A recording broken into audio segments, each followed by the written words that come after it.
Good morning students. आज हम chapter number 14 start करेंगे। तो देखो, इसका नेम है perimeter, area and volume. Perimeter क्या होता है? पेरीमीटर का मतलब होता है लेंथ अराउंड अ फिगर, कि फिगर के अराउंड उसकी जो बाउंड्री है, उसकी टोटल लेंथ जो होगी ना, वो क्या होगी? पेरीमीटर होगा उसका। एरिया क्या होता है? Space occupied by the figure. उस फिगर ने कितना स्पेस ऑक्यूपाइड कर रखा है, वो उसका एरिया। वॉल्यूम नई टर्म है, ये हम देखेंगे। ये किसी भी लेट सपोज कंटेनर की हम बोल सकते हैं कैपेसिटी। ठीक है, अब देखो पेरीमीटर, एरिया, ये तो आपने फोर्थ क्लास में भी पढ़ा है। पेरीमीटर का मतलब क्या होता है?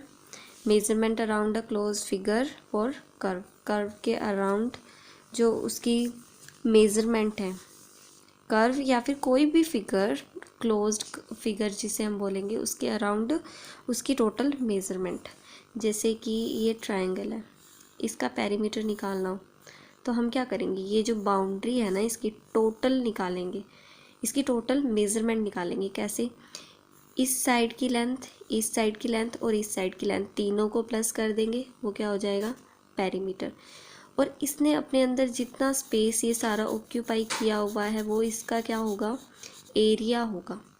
ठीक है, अब जैसे कि कोई भी क्यूब शेप है, कोई भी क्यूब होता है, क्यूब देखा हुआ है ना आपने, जिससे आप लूडो खेलते हो, वो डाइस, वो क्या होती है? क्यूब की शेप में होती है।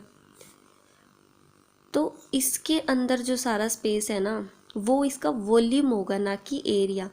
क्योंकि एरिया होता है ना, वो किसी शेप का होता है। ठीक है, 2D शेप जिसे बोलते हैं, 2 डायमेंशनल शेप। ये तो शेप है ट्रायंगुलर शेप, लेकिन ये क्या है? एक क्यूब है, 3 डायमेंशनल चीज़ है ये। ठीक है ना, तो इसमें क्या होगा? वॉल्यूम होगा। इसका क्या होगा? एरिया। अब जैसे कि देखो, सर्कल है, ये एक शेप है, इसके अंदर क्या होगा? एरिया। लेकिन अगर हम किसी एक बॉल की बात करें, बॉल, उसके अंदर उसका वॉल्यूम होगा, क्योंकि वो 3 डायमेंशनल चीज़ है, ना कि वो कोई शेप नहीं है वो। ठीक है ना, वो एक चीज़ है, तो उसके अंदर उसका क्या होगा? वॉल्यूम होगा। ठीक है, अब देखो फर्स्ट, देखो गेट सेट गो स्टार्ट करते हैं। इसका फर्स्ट देखो स्टेटमेंट क्या है? The perimeter of a rectangle of length 5 centimetre and breadth 2 centimetre is dash. एक कोई भी रेक्टेंगल है, रेक्टेंगल में हमने क्या पढ़ा हुआ है? अपोजिट साइड्स इक्वल होती हैं। तो इसकी लेंथ 5 है, अगर ये 5 है तो ये 5 है। ब्रेथ 2 है, अगर ये 2 है तो ये 2 है। हमें इसका क्या बताना है? पेरीमीटर। तो इस सभी इन चारों साइड्स की टोटल मेज़रमेंट फाइंड करेंगे, यानी इनकी लेंथ को हम प्लस कर देंगे। इसकी लेंथ कितनी है? 5, इसकी लेंथ कितनी है? 2, तो 5 + 2 7, और इसकी लेंथ 5, तो 7 + 5 12, 12 + 2 14, तो टोटल लेंथ कितनी हो जाएगी? 14 सेंटीमीटर। यूनिट लिखना भी ज़रूरी है, क्योंकि ये सभी सेंटीमीटर में थी, तो जो सभी सेंटीमीटर्स को प्लस करेंगे तो आंसर सेंटीमीटर में ही आएगा। अब देखो, तो perimeter of a square of side 3 centimetre is. कोई भी स्क्वायर है, स्क्वायर का हमें क्या पता है? सभी साइड्स इक्वल होती हैं। अगर उसकी एक साइड 3 है तो सभी की सभी क्या होंगी? 3 होंगी। इसका पेरीमीटर क्या होगा? इन सभी को प्लस कर देंगे, 3 + 3 6, 6 + 3 9, 9 + 3 12 सेंटीमीटर। हम बाद में इनके फॉर्मूले भी देखेंगे। ठीक है, अभी तो हम फिगर से सीख रहे हैं, बाद में इनके फॉर्मूले रीड करेंगे हम इंट्रोडक्शन में। The side of a triangle are 3, 4 and 5 centimetre.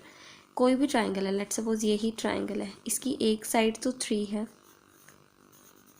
एक 4 है और एक 5 सेंटीमीटर है।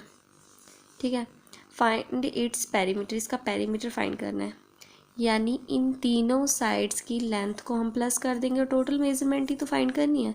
तो इसका आंसर क्या हो जाएगा? देखो, 5 + 4 9, 9 + 3 12 सेंटीमीटर। इसका क्या हो जाएगा? Perimeter. A square has all dash sides dash. A square has all कितनी साइड्स? All 4 sides. कैसी होती हैं उसकी? इक्वल होती हैं।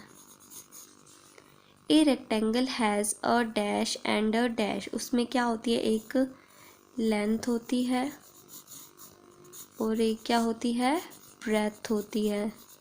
ठीक है, जब भी लेंथ और ब्रेथ की बात हो रही हो दैट मीन्स रेक्टेंगल की बात हो रही है उसके अंदर। अब देखो, the length of a rectangle is always dash then the dash. जो लेंथ ऑफ रेक्टेंगल होगी वो ऑलवेज क्या होगी, ग्रेटर होगी, यानी बड़ी होगी। किससे बड़ी होगी, ऑब्वियसली ब्रेथ से बड़ी होगी वो। A square has side s centimetre. A square has side s centimetre. एक स्क्वायर की साइड एस सेंटीमीटर है। Find the area of the square. आपको स्क्वायर का एरिया फाइंड करना है। तो देखो, लेट सपोज ये कोई स्क्वायर है, इसकी अगर एक साइड एस है तो सभी यानी चारों की चारों साइड क्या हो जाएंगी, एस ही हो जाएंगी ना। तो इसका एरिया फाइंड करना है, यानी इसने अपने अंदर कितना स्पेस ऑक्यूपाइड कर रखा है वो हमें फाइंड करना है।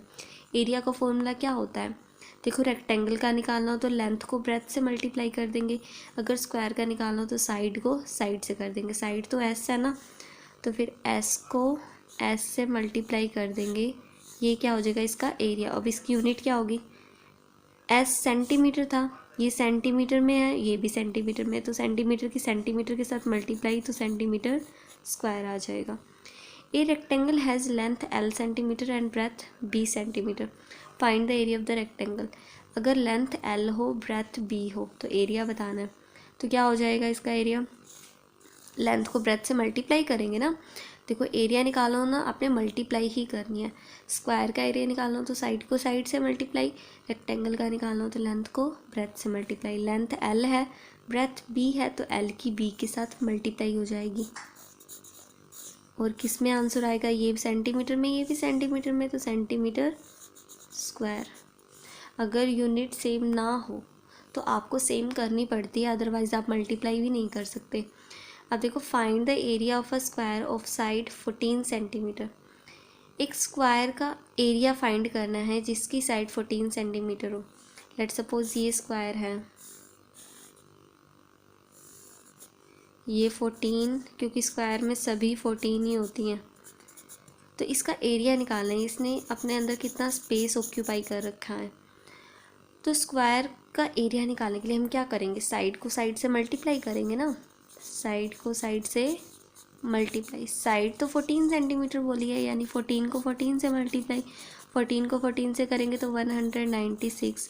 अब ये भी सेंटीमीटर में, ये भी सेंटीमीटर में, सेंटीमीटर की सेंटीमीटर के साथ मल्टीप्लाई, यानी सेंटीमीटर स्क्वायर आ गया। A square has side 4 centimetre. एक स्क्वायर की साइड 4 सेंटीमीटर है। A rectangle has length 5 centimetre and breadth 3.2 centimetre which has greater area and by how much. देखो, इसमें कहा है कि एक स्क्वायर है जिसकी साइड 4 सेंटीमीटर है, तो सभी साइड ही 4 सेंटीमीटर हुई, स्क्वायर में सभी इक्वल होती हैं। रेक्टेंगल में आपको बोला कि लेंथ 5 है, ब्रेथ 3.2 सेंटीमीटर है। फिर आपसे पूछ रहा है कि किसका ग्रेटर एरिया होगा और कितना ग्रेटर होगा, वो भी आपने बताना है। तो देखो, इसका एरिया निकालते हैं पहले। तो एरिया ऑफ स्क्वायर, फॉर्मूला क्या होता है, साइड मल्टीप्लाई साइड। साइड 4 है तो 4 को 4 से मल्टीप्लाई, तो 16 सेंटीमीटर स्क्वायर। अब देखो, रेक्टेंगल का एरिया निकालते हैं। क्या हो जाएगा यार एरिया ऑफ रेक्टेंगल, देखो area of rectangle, length multiply breath. Length कितनी है 5, ब्रेथ 3.2। तो देखो 5 2 ज़ा 10, 0 डेसिमल 1 कैरी, 5 3 ज़ा 15 प्लस 1 16, 16.0 यानी 16 सेंटीमीटर स्क्वायर। तो रेक्टेंगल का एरिया 16 सेंटीमीटर स्क्वायर, स्क्वायर का एरिया 16 सेंटीमीटर स्क्वायर, दोनों का ही क्या आया, बराबर ही आया, इक्वल आया। अब आपसे पूछा कि किसका ग्रेटर एरिया है, दोनों का क्या है, इक्वल है एरिया, किसी का ग्रेटर तो है ही नहीं, दोनों का इक्वल है। इसका भी 16 है, इसका भी 16 सेंटीमीटर स्क्वायर है, तो हम यहाँ क्या लिखेंगे, बोथ हैव इक्वल एरिया, बराबर है दोनों का, छोटा बड़ा है ही नहीं, तो हम बता देते कि किसका ग्रेटर है, लेकिन दोनों का बराबर आया है एरिया।